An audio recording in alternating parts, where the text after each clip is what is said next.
سڵاو بینەرانی خۆشەویست ئەم کات و هەم کاتێکتان باش من محەممەد جەلیلم بەرنامەیەکی نوێ دەنجی خەڵک لە شاشە کەناڵی بادینانەوە پێشکەشتان دەکەم لە بەرنامەی ئەم جارەی دەنجی خەڵک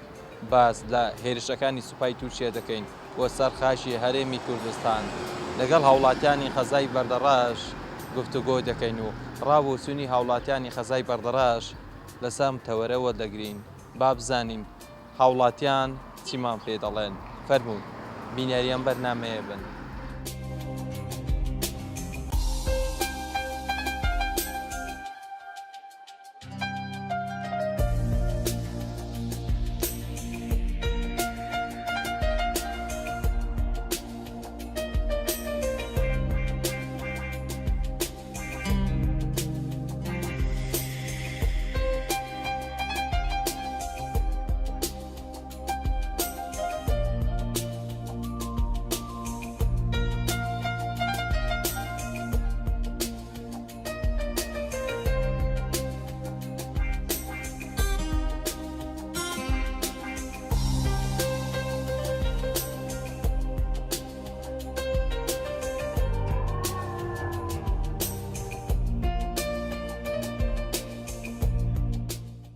چی دەڵێ لەبارەی ئەو هێرشانەی کە سوپای تورکیا چەند ڕۆژێک لەمەوبەر هێرشی کردوتە سەرخاشی هەرێمی کوردستان لەسەر چیای گارە و هێرشەکانیش پێشترش هەر هەمان دووبارەی کردوتەوە بۆ سەرخاشی هەرێمی کوردستان لەبارەی ئەم هێرشانە وەکو ئاڵاتێکی ئەم شارە من وەکو چاودێرێکی سیاسی ئەندام کۆمیتەی بەردەڕەش بەتون دوی ئیدانێ دەکەم ئەو هێرشەکانی تورکیا بۆ سەرخاشی هەرێمی کوردستان داوا لە تورکیا دەکەم هەر کێشێکی هەبی لەگە پەکە بیبەتە ناو خاکی خۆی ئێمە کێشەمان بەهۆ گەلێک زۆرە داوان لێ دەکەم هیچ کێشەمان بۆ زیاد نەکەن ئێمە خەڵکیشی زۆرمان بتە قوربانی زۆر گونمان چۆر کرا لە سنوورەکانی چیای گارە و دەوروبەری داوا لە حکوومەتی تورکیا دەکەم کێشەکەی خۆی بەتە ناو خاکی خۆی ئیدانەی ئەو هێرشە دەکەم بەتوندی. ئەو هێرشانە بە مەترسی دەزانم بۆ سەرخاشی هەرێمی کوردستان بەڵێ ئەو هێرشانە مەترسیەکی زۆرە بۆ سەرخاشی هەرێمی کوردستان داوانێ دەکەم کێشەکەی خۆیان بەنە ناو خاکی خۆیان. ئیدانەی ئەم هێرشەی دەکەن ئێوە ئێمە زۆر بەتوندی ئیدانێ دەکەین زۆر بەتوندی لەبەر ئەوەی ئەو هێرشە زۆر مەترسیدارە بۆ هەرێمی کوردستان بۆ قەواری هەرێمی کوردستان بۆ سەرخاشی هەرێمی کوردستان داوانێ دەکەین کێشەی خۆیان بەنە ناو خاکی خۆیان. باشە لەسەر حکوومەتی هەرێمی کوردستان حکوومەتی بەغدا چۆن ڕێکاری یاسیەکان بگرنە بەر بۆ ئەوەی دووبارە هێرشەشی لەم شێوە نەکرێتە بۆ سەرخاشی هەرێمی کوردستان. وەڵا بەخۆی دەبی حکوومەتی هەرێمی کوردستان ڕێکەوی لەگە حکوومەتی بەغدا ئەو هێرشانە کۆتایی پێبینن با زیاتر هیچ خەلکی مە نەبتە قوربانی هیچ هێرش نەکرێتە سەرخاکیمە ئێمە کێشەمان بە خۆمان گەلێک زۆرە داوا لە حکوومەتی هەرێم دەکەین لاکە حکوومەتی بەغدا بەتوندی ئیدانەی ئەو هێرشانە بکەن با کۆتایی پێبینن و زۆر سوپاس.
تۆ چی دەڵێ لەبارەی ئەو هێرشانێک کە سوپای تورکیا بۆ سەرخاشی هەرێمی کوردستان دەیکا چەند ڕۆژێک لەمەوبەر کە هێرشێکی بەرفراوانی کردە سەرخاشی هەرێمی کوردستان لورە چیای گارە. سەرتا بەخێر بێن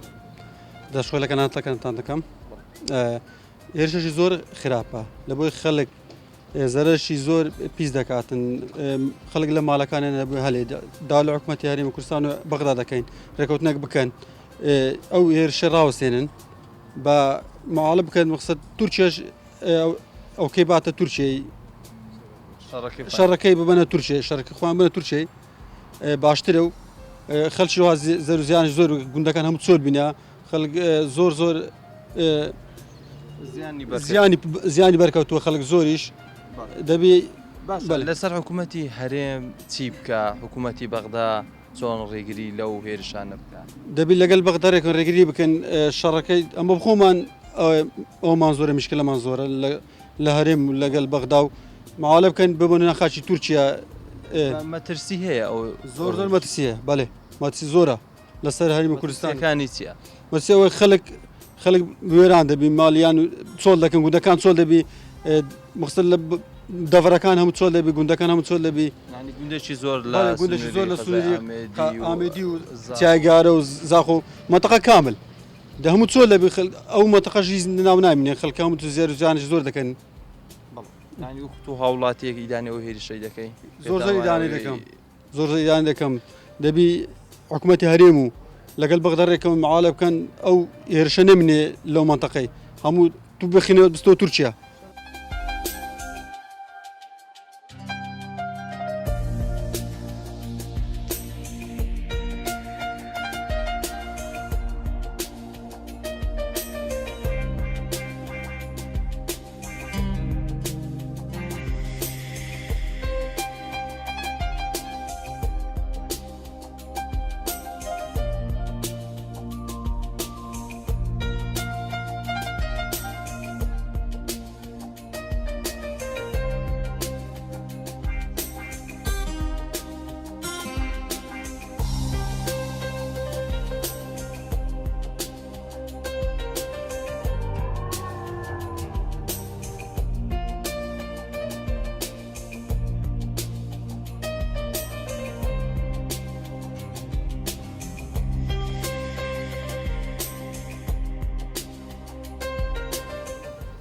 بەڵێ چی دەڵێ لەبارە ئەو هێرشانەی سوپای تورکیا چەند ڕۆژێک لە مەوبەر هێرشی کردوتە سەر خاشی هەرێمی کوردستان لە چیایی گارە و ئێمە وەکو چاودێرانی سیاسی من ئیدانەی هێرشەکانی تورکیا دەکەم بۆ سەر خاشی هەرێمی کوردستان داوا لە حکوومەتی هەرێمی کوردستان دەکەم ئەو هێرشانە ڕابگریتن بە زووترین کات چونکە ئەو گوندانە هەمووی چۆل کرا ئەو خەڵکە هەمووی ماڵوێران بڵێ بە سەد تا گوند لەوێن دەرێ چۆل کرا بە دایان کرد لەوێن دەرێ شەهید دەکرێتن هەموو مەڕ و مالات و ملک و شتی خۆیان هەیە لەوێن دەرێ پێتان وایە ئەم هێرشانە بە مەترسی دەزانن بۆ سەر خاچی هەرێمی کوردستان بەڵێ مەترسیدارە لە هەر وڵاتێک و لە هەر وڵاتێکی دنیا و جیهەتێکی دنیاە کە وڵاتێک هێرشی کردە سەر خاچی وڵاتەکەی دیکە بە مەترسیدار دەزانین باشە لەسەر حکوومەتی هەرێم لەسەر حکوومەتی بەغدا چی بکە چۆن ڕێگری لەو هێرشانە بکات من داوا لە حکوومەتی هەرێمی کوردستان دەکەم لە ڕێگای بەغداوە اتفاقێک لەگەر تورکیا بکەن لەگەر بەغدا بکەن ئەو هێرشانە ڕابگرن لۆ سەرخاشی هەرێمی کوردستان ئێستا هیچ اتفاقیە کراوە بۆ ڕێگریکردنەوە هێرشانە نەخێری اتفاقێک نکراوە لەسەر اتفاق باشە لە سنووری خەزای زاخۆ بامڵێن لە سنووری خەزای ئامێدی خەڵکەشی زۆر دەربەدەر کراون ماڵ وێران بوون و گوندەکان زۆر چۆڵ کراون باشە ئەمە مترسی نییە بۆ سەر خەڵکی دانیشتوانی ئەو ناوچانە بەڵێ هەو خەڵکێ هەمووی بوویتە ترس و ڕاوشێ لە کنیان هەمویان چۆلیان کردیە هەمویان پێش ئێستاش پێتم گۆ کە هەموو گوندەکان چۆل کردیە مەڕووماڵاتی خۆیان بەجێ هێشتیە ئەو ملکانیان بەجێ هێشتیە شەهیدیاندایە هەروە دەکەی شەهیدی دەدەن هەنێوانە بە شێوێکی گشتی بە مەترسینێر بۆ سەرخاشی هەرێمی کوردستان بەسە بە شێوەیەکی گشتی مەترسیدارێکی زۆر زۆر گەورەیە لە سەرخاشی هەرێمی کوردستان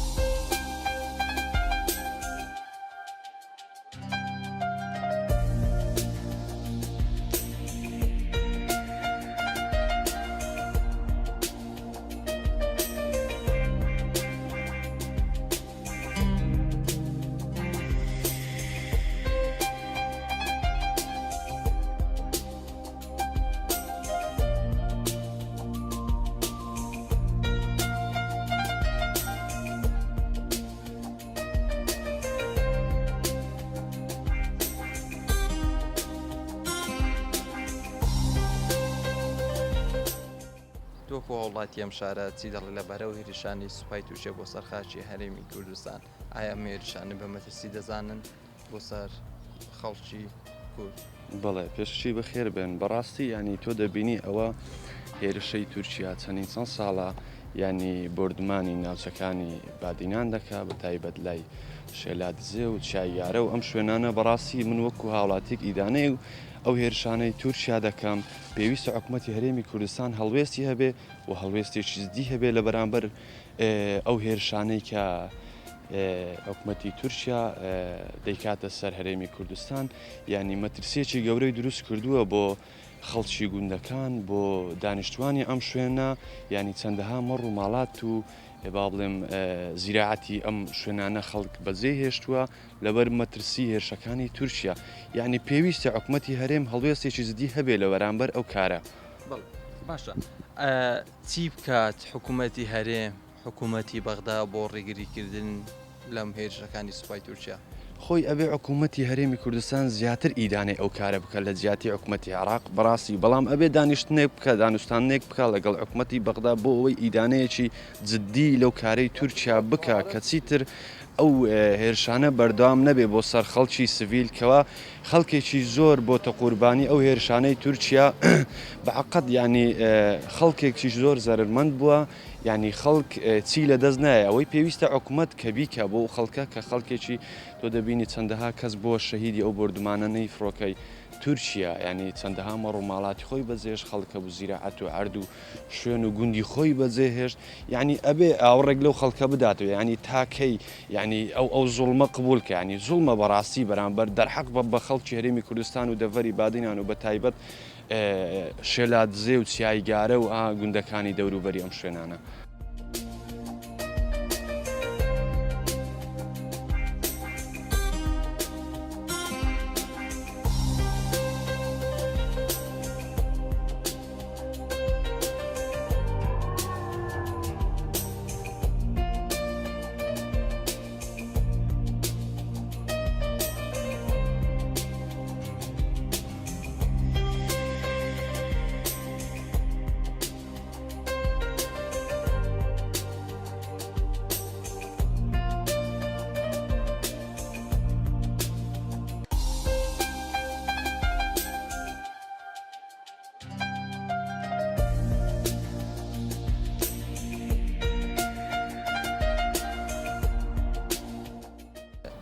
چی دەڵێ لەبارەی هێرشانێکی سوپای تورکیا بۆ سەر خاچی هەرێمی کوردستان کە چەند ڕۆژێک لەمەوبەر هێرشی کردوتە سەر خاچی هەرێمی کوردستان لە سەر چیایگارە و لە خەزای ئامێد و خەزای زاخۆ ینی گوندێکی زۆر چۆڵکراون خەڵکەکی سیڤیلی زۆر کوژراون تۆ چی دەڵێت بەرامبەر ئەو هێرشی بە خێراتنتان دەکەم لە ڕاستیدا هەر لە کۆنەوە ینی تورکیا بە بیان و ئەوەی کە برا کوردەکانمان لەو منتیقانە هەنا ناوە هێرشەکان دەست پێ دەکەم بۆ منتیقەیە ئێمە وەکو ینی لە هەرێمی کوردستان هەپشگیری برا کوردەکانمان دەکەن هیچ شوێنێک نییە ئەوان کە خۆی تێدا عشار بدەن تەنها ینی سیاسۆلەکانیشان پێڕا نابینن کە لەوێ خەباتی خۆیان و سیاسی خۆیان لەوێ بکەن ئەو هێرشانە لە سەر لە بنی ئیدانە دەکەین و داوا لە حکوومەتی هەرێمی کوردستان دەکەین هەلوێستی جدی هەبیت بەرامبەر ئەو هێرشانە ناکرێتن حکوومەتی تورکیا بە بیانی هەر ڕۆژێ بە بیانوێ گوندەکانمان تۆباران بکات و ئێستا دێهاتەکانمان هەمووی چۆل بنە لەسەر ئەو سنوورانە ڕۆژ بە ڕۆژ ئەو هێرشانەی سرتر کردوتەوە تورکیا ڕۆژێک بە بیانوی کەوا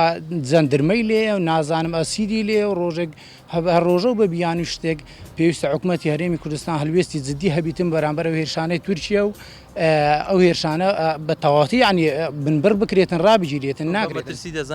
بەڵێ بۆ سەر هەرێمی کوردستان بۆ سەر قەواری هەرێمی کوردستان بە مەترسی جدی دەزانی تورکیا ئێستا کە ڕۆژ بە ڕۆژ تورکیا دێتە پێشڕوو ناوخاشی هەرێمی کوردستان ناکرێتن بە بیانی و ئەزەبرا گەریلانەکانمان کە لەوێنە دەبی حکوومەتی هەرێمی کوردستان یعنی بەجددی بێتە سەرخەت ئەو هێرشانە ڕابگرێتن ئەمەش سەر وەکو هەرێمی کوردستان ئەو هێرشانە ئیدانە دەکەین و پێویستە بنبەر بکرێتن و ڕابگیرێتن.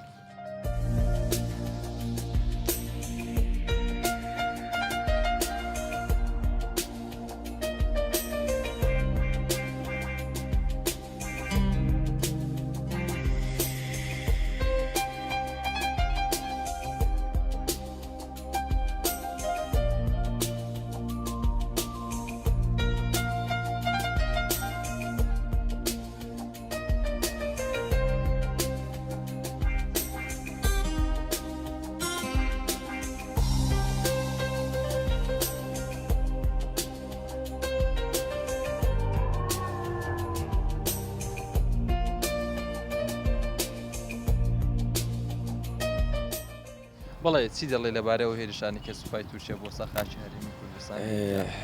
سەرەتا بەتوندی ئیدانەی و هێرشانە دەکەین بۆ سەر خاچی پیرۆزی کوردستان بە تایبەت بۆ سەر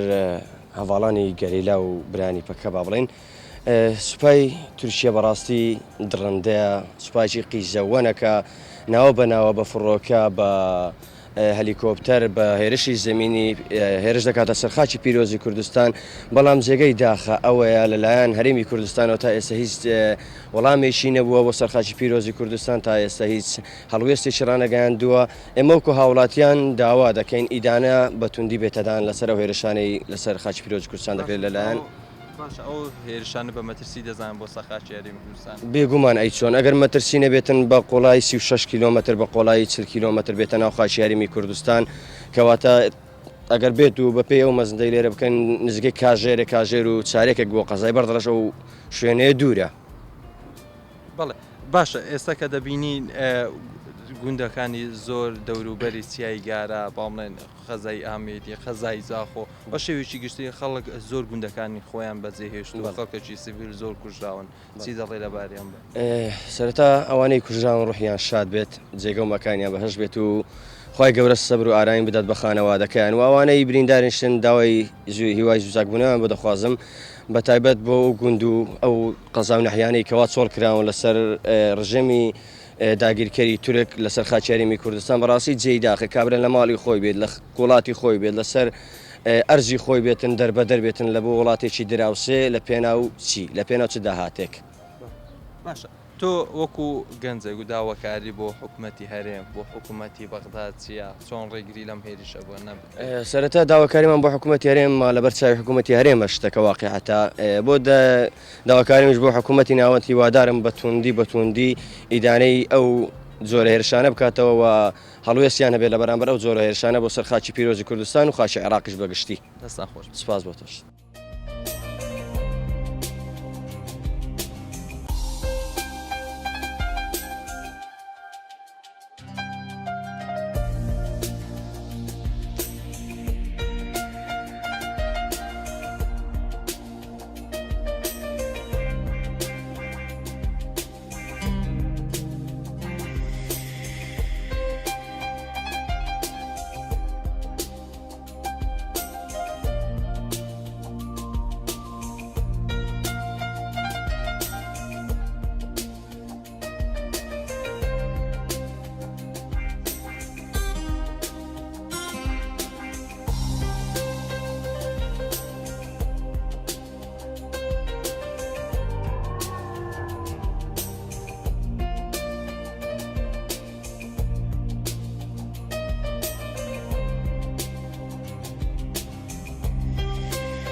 بەڵێ بینێرانی خۆشەویست بەم جۆرە هەدنێ کۆتایی بەرنامی ئەم جارەی دەنجی خەڵک لە خەزای بەردەڕەش ئەوی گەیبیستی بوون ئەمە ڕابوچوونی هەوڵاتیانی خەزای بەردەڕەش بوو لە سەتەوەرەکەی ئەمڕۆکەمان سپاسی ئێوە دەکەین کە بینەرمان بوون سپاس بۆ کامیرەمانم جەلال گۆران کە وێنەکانی بۆ ئێوە گواستەوە تا بەرنامەیەکی دیکە و تا تەوەریشی دیکە